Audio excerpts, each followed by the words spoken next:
Hello everyone, welcome to CentreStack. In today's session, I'm going to be showing you how to access the Tenants Manager within the CentreStack platform. We're going to sign in using our tenant admin credential, joe@centrestack.com, and sign in with the password. Once we're signed in, we're in the dashboard. From the left pane, we're going to select Tenants Manager. And here you will see the tenants list. We have 3 tenants.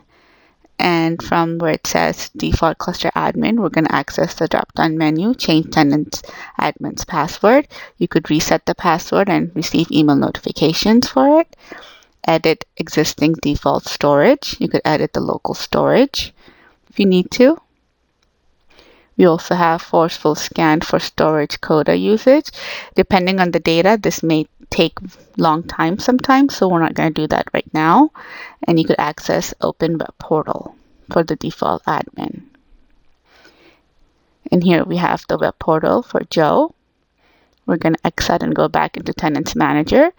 We have the Tenant Plan tab here. And you could have tenant never expire or set an expiration date. You could change the user plan to your desire.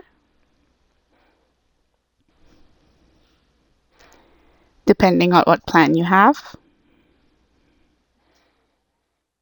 You could have unlimited storage, or you could set storage depending on the plan you have. And you could also set the upload download bandwidth. And we have some advanced administrative control. These are certain features you can expose to a tenant administrator, such as setting up LDAP for Active Directory or mounting extra external storage services. You could check the features that you would like to expose to the tenants. These are very similar choices to when you're creating your tenant, so you might be familiar with them.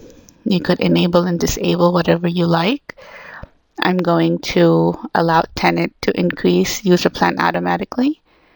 And here you have tenant administrative info. You could change the name if you need to, or update or change the email address and select apply changes. Here we have tenants AD settings. You could configure the LDAP settings here. And here we have tenant branding here. You could see the general branding, the product name. You could change the color, the themes.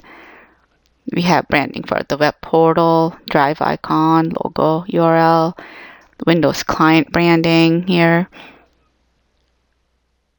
We also have branding for Mac clients here. You could brand the Mac clients from here. And then you have the choice of branding the emails. We can select upload reports. This is for the files uploaded in last 30 days. You could see files uploaded in last week, files uploaded in the last 24 hours, and files uploaded in last 60 minutes. Here we have the storage statistics. You could see the overall statistics such as total files, total folders, etc., size distribution. We're going to select Jane from our tenants list. And when you drop down from the menu, you'll see we have the same option. There's an additional disable tenant, and we disable the tenant, and then when you select resume now, it's enabled again. We have the same tenant plan option here. Same way you will change or edit the options. They're exactly the same.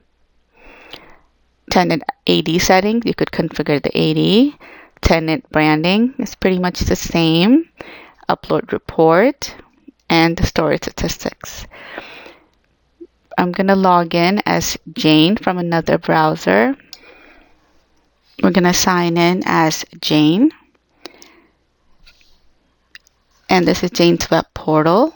We're going to access the management console from the drop-down menu.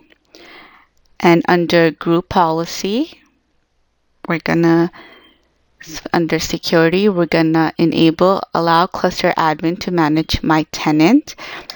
This will allow the default admin to see the management scope of Jane. And if you need to make any changes, they could also do that.